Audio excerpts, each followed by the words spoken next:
मत्ती रचित सुसमाचार अध्याय 1। अब्राहम की संतान, दाऊद की संतान, यीशु मसीह की वंशावली। अब्राहम से इसहाक उत्पन्न हुआ, इसहाक से याकूब उत्पन्न हुआ, याकूब से यहूदा और उसके भाई उत्पन्न हुए, यहूदा और तामार से फिरिस व जोहरा उत्पन्न हुए, फिरिस से हिस्रोन उत्पन्न हुआ और हिस्रोन से एराम उत्पन्न हुआ,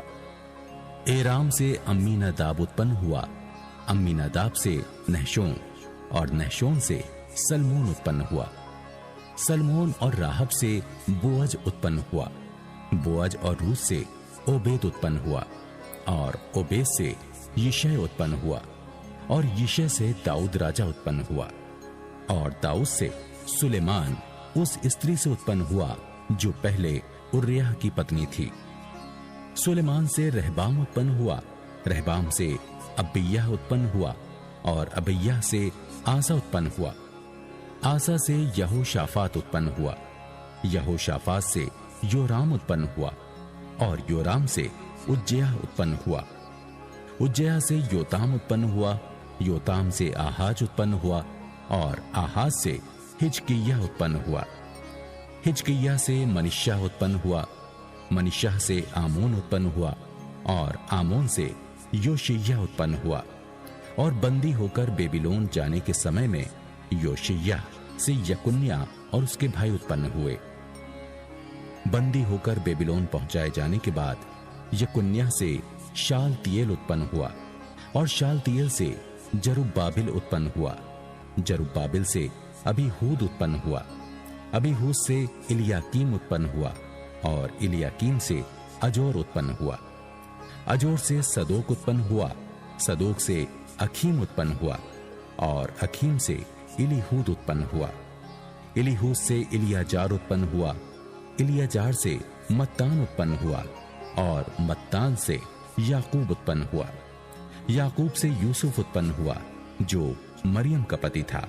और मरियम से यीशु जो मसीह कहलाता है उत्पन्न हुआ। इस प्रकार अब्राहम से दाऊद तक 14 पीढ़ी हुई और दाऊद से बेबीलोन को बंदी होकर पहुंचाए जाने तक 14 पीढ़ी और बंदी होकर बेबीलोन को पहुंचाए जाने के समय से मसीह तक 14 पीढ़ी हुई। यीशु मसीह का जन्म इस प्रकार से हुआ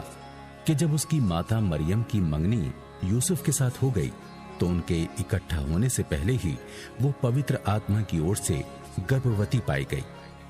अतः उसके पति यूसुफ ने, जो धर्मी था और उसे बदनाम करना नहीं चाहता था, उसे चुपके से त्याग देने का विचार किया। जब वो इन बातों के सोच ही में था तो प्रभु का स्वर्गदूत उसे स्वप्न में दिखाई देकर कहने लगा, हे यूसुफ, दाऊद की संतान, तो अपनी पत्नी मरियम को अपने यहां ले आने से मत डर, क्योंकि जो उसके गर्भ में है वो पवित्र आत्मा की ओर से है। वो पुत्र जनेगी और तू उसका नाम यीशु रखना, क्योंकि वो अपने लोगों का उनके पापों से उद्धार करेगा। यह सब इसलिए हुआ कि वो वचन प्रभु ने भविष्यद्वक्ता के द्वारा कहा था वो पूरा हो। देखो, एक कुंवारी गर्भवती होगी और एक पुत्र जनेगी और उसका नाम इम्मानुएल रखा जाएगा, जिसका अर्थ है परमेश्वर हमारे साथ। तब यूसुफ नींद से जागकर प्रभु के दूत की आज्ञा के अनुसार अपनी पत्नी को अपने यहां ले आया और जब तक वो पुत्र ना जनी तब तक वो उसके पास न गया और उसने उसका नाम यीशु रखा।